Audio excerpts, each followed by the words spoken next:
குழுவினுடைய தலைவர் பல்வேல் அவர்களே, இந்த போராட்டத்தில் மார்க்சிஸ்ட் கம்யூனிஸ்ட் கட்சியினுடைய மேற்கு ஒன்றிய செயலாளர் தோழர் வெங்கடாசலம் அவர்களே, கிழக்கு ஒன்றிய செயலாளர் தோழர் தேவராஜ் அவர்களே, மூத்த தோழர் சுந்தரம் அவர்களே மற்றும் கோக்கலை, இளையாம்பாளையம், நெய்க்காரம்பாளையம், குறுக்குப்புறம், குஞ்சாம்பாளையம் என்று பல்வேறு பகுதிகளிலிருந்து வருகை வந்திருக்கின்ற இருபாளர் விவசாயிகளே, உங்கள் அனைவருக்கும் நாம் சார்ந்திருக்கின்ற எலச்சிபாளையம் ஊராட்சி ஒன்றிய குழுவின் சார்பில் காலை நேர வணக்கத்தை நான் தெரிவித்துக் கொள்கின்றேன்.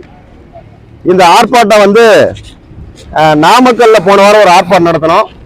அதுக்கு பிறகு இங்க நடத்துறோம். இப்போ நாமக்கல்ல நடந்த போது கடுமையான வெயில் என்பது அடிச்சது. இப்ப இங்க வெயில் என்பது இல்லை. தலைவர் ஒருத்தர் இன்னைக்கு வராம போயிட்டாரு. இன்னைக்கு வெயில் இல்லாம இருந்திருக்கு. வந்திருந்தாரு இன்னும் கொஞ்சம் நல்லா சிறப்பா இருந்திருக்கும். அவரு நாளை மறுநாள் நடைபெறக்கூடிய போராட்டத்தில் பங்கேற்பதாக சொல்லியிருக்காங்க. அதாவது இளையாம்பாளையத்தில் நடக்கிற போராட்டத்தில். இப்ப நம்ம இந்த ஆர்ப்பாட்டத்தை பொறுத்த வரைக்கும் ஏதோ கோஷம் போட்டு கலையறது அல்ல. இதுக்கு பேர் பாராட்டு விழா. இது கண்டிக்கிற ஒரு பக்கம் இருந்தாலும் கூட பாராட்ட வேண்டிய சொற்கள் நிறைய இருக்கிறது. இதை பாராட்டி பேசணும். இது வரக்கூடிய தலைவர்கள் அப்படிலாம் பேசியிருந்ததுன்னா இன்னும் கொஞ்சம் உதவியாக இருந்திருக்கும். ஆனா இருந்தாலும் நமக்கு பாதிப்பு அதிகமா இருந்தது. குடிநீர் பற்றாக்குறை, சாலைகள் சேதாரம், அதே மாதிரி பாத்தீங்கன்னா வேளாண் விவசாயிகள் சம்பந்தமான எல்லா பயிர்களும் நாசமா இருக்குது. இப்படி பல்வேறு துன்பங்கள் வந்ததுனால பாராட்டுறதுக்கு வார்த்தையே வரல. அங்க வேதனை கொட்டுவதற்கான வார்த்தை தான் அதிகமா வந்திருக்குது. அதனால வேற வழி கிடையாது, நம்ம வேதனைகள் தான் கொட்டி ஆகணும். இப்படிப்பட்ட நிலையில எலச்சிபாளையத்தில் இருக்கக்கூடிய ஊராட்சி ஒன்றிய ஆணையாளர்கள் 3 மாதத்திற்கு ஒரு முறை இடமாற்றம் செய்யக்கூடிய பணிகள் என்பது கடந்த இந்த பிடிஓ ஆபீஸ் கிட்டத்தட்ட ஒரு 40-50 ஆண்டுகள் ஆகுங்க. இந்த பிடிஓ ஆபீஸ் வருவதற்கு ஒரு பெரிய போராட்டம் பண்ணி தான் கொண்டாந்தாங்க. இப்படி ஒரு 50 ஆண்டு காலத்துக்கு முன்னதாக இருந்து பார்த்தீங்கன்னு சொன்னா பிடிஓ வந்தா 1 வருஷம் 2 வருஷம் இருப்பாங்க. ஆனா இப்போ ஒரு 4 வருஷமாகவே பிடிஓ வந்தா 3 மாசம் ஓடிடுவார். என்ன காரணம் தெரியுங்களா?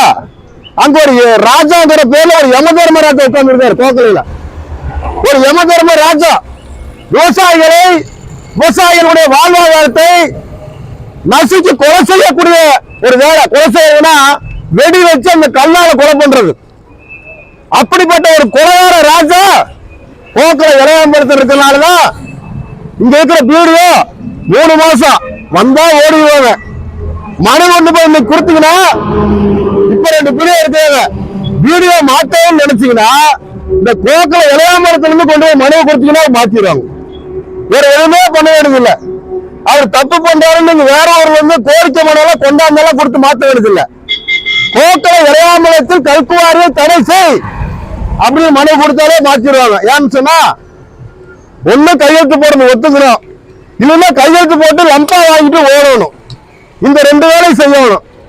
இல்லையா ஏதாவது ஒண்ணு வாங்கிட்டு இன்னைக்கு நாளைக்குன்னு சொல்லி காலத்தை கடத்திட்டு பணத்தை வாங்கிட்டு ஏமாத்துற ஏற்பாட்டுல அப்படியே பாத்தீங்கன்னா இப்ப இந்த பிரபாகரனுக்கு முன்னாடி ஒரு பிடிஓ இருந்தார். அவர் வழக்கறிஞர் சரவணன்னு சொல்லிட்டு நாங்களாம் மனு கொடுக்க போறப்ப அப்படி உட்கார வச்சு அந்த ஆசையா டீ சாப்பிட்டீங்களா, பால் சாப்பிட்டீங்களா, காலையில காட்டு வேலைகளை என்ன பார்த்தீங்க, விவசாயம்லாம் எப்படி இருக்கு அப்படின்னு அன்பா பேசுவார். பேசுறத பார்த்தோன்னே விவசாயிகளுக்கு எங்களுக்கெல்லாம் ஒரே மகிழ்ச்சியா இருந்தது. பரவாயில்ல, பல பிடிஓலாம் வந்தாங்க, இவர் வழக்கறிஞரா இருக்கிறாரு, ஏதாவது ஒரு நடவடிக்கை என்பது எடுக்கப்பட்டு தீர்க்கப்படுவார்கள் என்று சொல்லி அந்த பிடிஓ மட்டும் 6 டைம் பார்த்தோம். ஃபர்ஸ்ட் டைம் போறப்ப இதெல்லாம் கேட்டாரு, 2ஆம் டைம் போறப்ப இதெல்லாம் கேட்டாரு, 3ஆம் டைம் போறப்ப சார் அர்ஜென்ட்டா ஒரு மீட்டிங் நாமக்கல் போகணுங்கிறாரு. 4ஆவது டைம் போறப்ப அவர் என்ன பண்ணாருன்னு கேட்டீங்கன்னா மதிய நேரம் நான் சாப்பிடாம இருக்கிறேன், சாப்பிட்டு வந்தேன் அப்படின்னு கேட்டாரு. 5ஆவது தடவை போறப்ப முகமெல்லாம் மாறிச்சு. 6ஆவது தடவை ஆளவே காணோம், ராசிபுரம் போயிட்டாரு. என்ன காரணம்னு பார்த்தா கையெழுத்து போறதுக்கு அவர் ஃபைல் எடுத்து வச்சு கையெழுத்து போடு போடு போடு என்று சொல்லி கொலைகார ராஜா கும்பல், கோக்கையில் இருக்கிற உள்ளாட்சி நிர்வாகிகள், கோக்கையில் இருக்கக்கூடிய அரசியல் கட்சிக்காரங்க அவரை நிர்பந்தப்படுத்துறாங்க. ஆளை விட்டா போதுன்னு ஓடிட்டாரு. அடுத்து இன்னொருத்தர் வந்தாருங்க, மிக சிறப்பான பிடிஓ. அந்த பிடிஓ பேரு பிரபாகரன். சாதாரண ஆள் கிடையாது. அதாவது ஒரு பிடிஓல ஒரு வித்தியாசமான பிடிஓ. எப்ப பார்த்தாலும் மென்னுட்டே இருப்பார். நல்ல முட்டாய் சாப்பிடலாம் கிடையாது. என்ன பார்த்தாலும் வெத்தலைப்பாக்கு போயல பல்ல ஒரே காரையா இருக்கும்.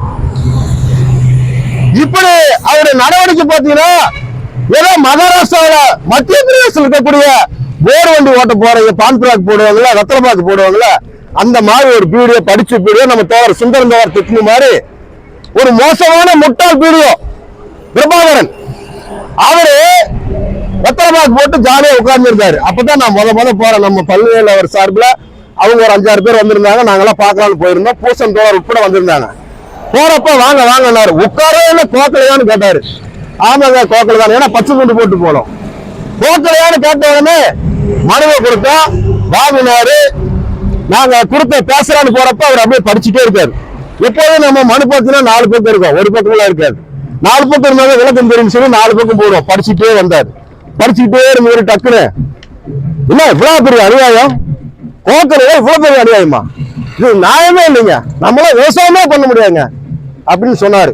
உடனே எங்களுக்கு மனசுல பழைய வீடியோ பார்த்த மாதிரி, சரவணன் வீடியோ பார்த்த மாதிரி, பிரபாகரன் வீடியோ மேலே ஒரு பாசம் ஏற்பட்டது. பரவாயில்ல, அற்புதமான வீடியோ, வெத்தலை பாக்கெல்லாம் போட்டுக்காரு, வயசானவராடுது, நம்ம விவசாயத்தை பற்றி நம்முடைய விவசாயிகள் பற்றி வேதனைகளை புரிந்து கொண்டு அவர் பேசுவாரு அப்படிங்கிற நம்பிக்கை நமக்கு ஏற்பட்டது.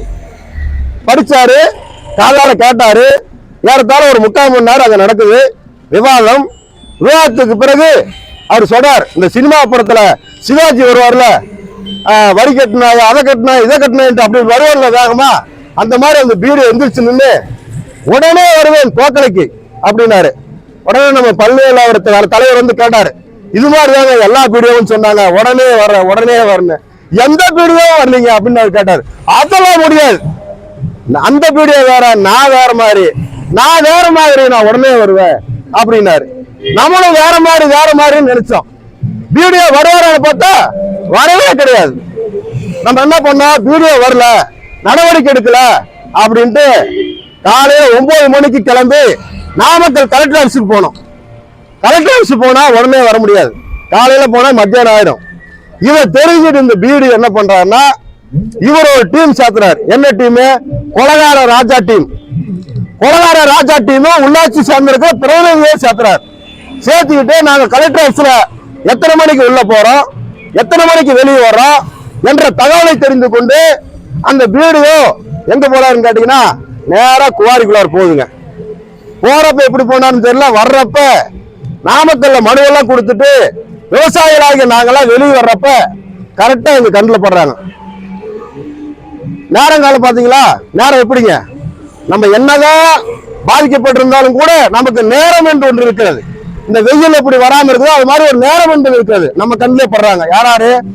அந்த உள்ளாட்சியை சேர்ந்து இருக்கிற தலைவர், அந்த கிராமத்தில் இருக்கக்கூடிய பஞ்சாயத்தினுடைய நிர்வாகிகள், அந்த கிராமத்தில் இருக்கக்கூடிய வருவாய்த்துறையினர் உள்ள போறாங்க, செக்அப் பண்றாங்க, எல்லாம் பண்ணிட்டு வராங்க. வெளியே வந்தோன்னா அடுத்த நாள் பாத்தீங்கன்னா உங்களுடைய ஏரியாவுக்கு வந்து நாங்க கோரிக்கைகளை ஏத்துட்டு உங்களுடைய ஏரியாவுடைய பிரச்சனைகளை தலையிட்டு நாங்க தீர்ப்பதற்கான நடவடிக்கை இருக்கு, நாங்க ஏற்பாடு பண்ணி வந்து ஆய்வு பண்ணணும் அப்படின்னு சொன்னாங்க.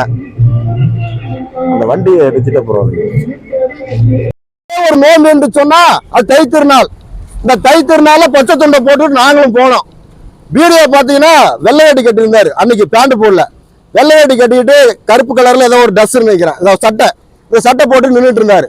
நேரம் உள்ள போறோம், பேசுறோன்னே வந்து சரி ரைட் எல்லாம் கரெக்டுங்க, வாங்க வெளியே வாங்க, பொங்கல் வச்சுட்டு இருக்கிறோம், பொங்கல் சாப்பிட்டு போலான்னாரு. இல்ல நாங்க சாப்பிட்டு வந்தோம். இல்ல நீங்க சாப்பிட்டே ஆகணும் அப்படின்னாரு.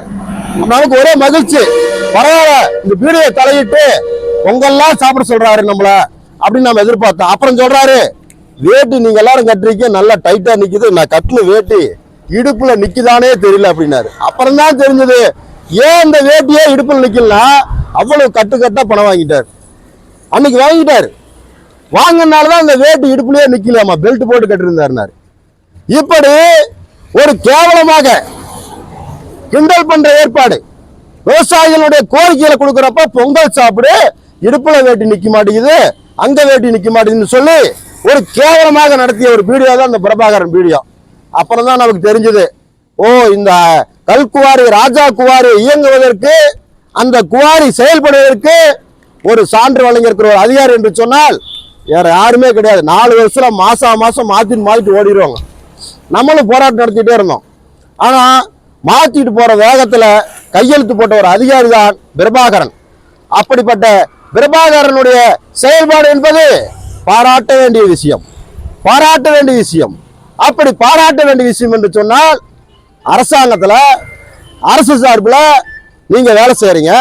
அதே அரசாங்கத்துல தான் பசுமை வீடு தராங்க, அதே அரசாங்கத்துல தான் வீட்டு வரி ரசீது தராங்க, அதே அரசாங்கத்துல தான் கரண்ட் தராங்க, அதே அரசாங்கத்துல தான் மகளிர் திட்ட உரிமை தொகை தராங்க, அதே அரசாங்கத்தால தான் வருஷம் பொங்கலுக்கு கரும்பு தராங்க, சக்கரை தராங்க.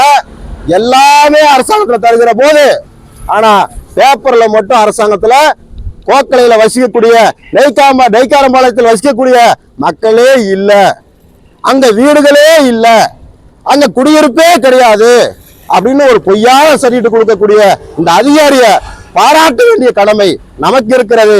பாராட்டுவதும் இல்லாமல் இந்த போராட்டத்தை இதோடு நிறுத்தாமல் தொடர்ந்து இத்தகைய பாராட்டக்கூடிய இந்த வீடியோவை கண்டிக்கிற வகையிலே இந்த நாமக்கல் மாவட்டத்தில் இருக்கக்கூடிய திருச்செங்கோட்டினுடைய தாசில்தார் அவர்களுடைய செயல்பாடு, திருச்செங்கோட்டில் இருக்கக்கூடிய வருவாய் கோட்டாட்சியருடைய செயல்பாடு, நாமக்கல் இருக்கக்கூடிய டிஆர்ஓ செயல்பாடு, சர்வே செக்ஷன் இருக்கக்கூடிய அதிகாரிகளுடைய செயல்பாடு, இப்படிப்பட்ட அதிகாரிகளுடைய செயல்பாடுகளை ஒவ்வொரு பகுதியாக நாம் பிரித்து அவர்களை பாராட்டி நம்முடைய கோரிக்கைகளை வெல்வதற்காக நாம் போராட வேண்டிய கட்டம் என்பது இப்போது ஏற்பட்டிருக்கிறது. அப்படிப்பட்ட ஒரு கட்டத்தை தான் நாம் வருகின்ற பகுதிகளில், நாம் வரக்கூடிய நாட்களிலே கோக்கலை இளையாம்பலத்தில் பந்தல் போட்டுக்கிறோம். உளவுத்துறை வந்திருக்காங்க, போலீஸ் வந்திருக்காங்க, தயவு செஞ்சு நீங்க நோட் பண்ணிக்கங்க. பந்தல் எதற்காக போட்டிருக்கோம் என்று சொன்னால், அரசாங்கத்தில் முறையாக அளவீடு செய்து அதற்கான சான்றுகளை வழங்குகிறோம் என்று சொன்னாங்க. இந்த வீடியோவாவது போட்டு ஓடினாரு தாசில்தாரு. அவரை போய் கேட்டா வட்டாட்சியர் கேளுங்க, சர்வேரை கேளுங்கிறாங்க, சர்வேரை கேட்டா நாமக்கல் போங்கிறாங்க, நாமக்கல் போனா திருச்செங்கோடு போங்கிறாங்க, திருச்செங்கோடு போனா குமாரபாளையம் போங்கிறாங்க. இப்படி எங்கெங்கெல்லாம் போறது என்று சொல்லி விவசாயிகள் போகாத இடமே கிடையாது. இது வரைக்கும் மனு கொடுத்திருப்பாங்க, கிட்டத்தட்ட ஒரு 2000 மனுக்கள் என்பது கொடுத்திருப்பாங்க.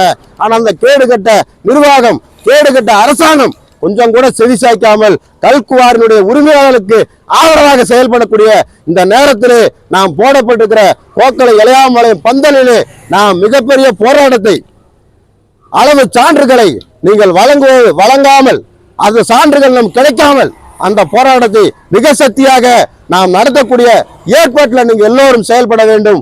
போராட்டம் என்றைக்கும் வீண் போகாது. ஏனென்று சொன்னால், நாம் கோக்கலை இளையாம்பலத்தில் நடத்தக்கூடிய ஒவ்வொரு போராட்டமும் நமக்கு வெற்றி தான். எந்த போராட்டம் வெற்றி கிடையாது. நாமக்கல்ல நடத்தணும் ஆர்ப்பாட்டம், அதே மாதிரி இன்றைக்கு நடத்திருக்கிறோம், எல்லாமே நமக்கு வெற்றி தான். ஏன் எப்படி வெற்றி என்று சொன்னால், உளவுத்துறையில மேல அனுப்புவாங்க, போலீஸ் மூலியமா அனுப்புவாங்க, கிராம நிர்வாக அலுவலர் வந்திருக்காரு, அவரும் அரசாங்கத்துக்கு அனுப்புவாரு. இது ஒவ்வொரு படியாக அரசுக்கு செல்கிற போது நம்முடைய கோரிக்கை நிறைவேறக்கு வாய்ப்பு இருக்கிறது. நாம் கோக்கலை அந்த போராட்டத்தில் நடத்துகிற ஒவ்வொரு போராட்டமும் ஒவ்வொரு ஆவணங்களும் வாங்கியிருக்கிறோம். ஒவ்வொரு அதிகாரிகளும் நம்ம ஊருக்கு வந்து நம்முடைய கோரிக்கைகளை நிறைவேற்றிருக்கின்றார்கள். ஆகவே நாம் தொடர்ந்து போராடுவதை தவிர வேறு வழியே கிடையாது. நமக்கான பாதை, நமக்கான வழி என்பது போராட்ட பாதை என்று இந்த நேரத்தில் தெரிவித்துக் கொண்டு, கல்குவாரியை இயக்கக்கூடாதுன்னு சொல்லி நாம மாவட்ட ஆட்சியர் அவர்களிடம் நேரில் மனு கொடுத்துக்கிறோம். ஆட்சியர் என்ன சொன்னாருன்னு சொன்னா, அந்த கல்குவாரிக்கு நடசீட்டு நாங்கள் தரமாட்டோம் அப்படின்னு சொல்லிட்டாங்க. ஆனா அந்த கல்குவாரி சேர்ந்த உரிமையாளர்கள் கலெக்டர் பேச்சே மதிக்காம வேலையை செஞ்சாங்க. வேலையை செய்த பிறகு அந்த கலெக்டருடைய கவனத்திற்கு கொண்டு போனோம். இப்ப 2 நாளா இயங்கல்னு சொல்லி சொல்றாங்க. இன்னைக்கு என்ன நிலைமைன்னு தெரியல. இன்னைக்கு இயங்கினாலும் சரி, நாளைக்கு இயங்கினாலும் சரி, நாளானைக்கு இயங்கினாலும் சரி, எப்போது இயங்கினாலும் கூட அந்த பந்தலுக்கு உடனடியாக யாருடைய பேச்சும் கேட்காம நீங்க உடனே வாங்க, பந்தல்ல உட்காருவோம், போக மாட்டோம்னு போராட்டம் பண்ணுவோம், அப்புறம் ஆட்டோமேட்டிக்கா நிறுத்துவாங்க. இந்த கல்குவாரியை தொடர்ந்து நாம் நிறுத்துவதற்கான வாய்ப்பும் சூழலும் நம்பிக்கை என்பது நாம் ஏற்படுத்திக் கொள்ளப்பட வேண்டும். ஏனென்று சொன்னால், கொரோனா காலத்தை பயன்படுத்தி கல்குவாரியை இயக்குவதற்கான நடவடிக்கை 2 மாசம் ஓடிச்சுங்க. 2 மாசமா 4 மாசமா ஓடிச்சு. கொரோனா காலத்துல நாங்க ஓட்டாம விட்டோம், இப்ப ஓட்டுறதுக்கு ஏற்பாடு என்று சொல்லி அதே மாதிரி பதிவு பண்ணாங்க. ஆனா அப்படிப்பட்ட உத்தரவை நாம் போராடி நிறுத்திருக்கிறோம். அது நல்லா ஞாபகத்தை நம்ம வச்சுக்க வேண்டியது இருக்குது. அப்படி போராடி நிறுத்திருக்கிற அந்த குவாரியை நிறுத்தியது போல இந்த ராஜா குவாரியும் நாம் நிறுத்துவதற்கான வாய்ப்புகளும் சூழலும் சட்டமும் நமக்கு சாதகமாக இருக்கிறது. ஆகவே சட்டத்தை நம்புவோம், போராட்டத்தை நம்புவோம். மக்களாகிய நாம் ஒன்றிணைந்து ஒரே சக்தியாக நின்று போராடுவோம், வெற்றி பெறுவோம் என்று கூறி வாய்ப்புக்கு நன்றி கூறி முடித்துக் கொள்கின்ற. நன்றி, வணக்கம்.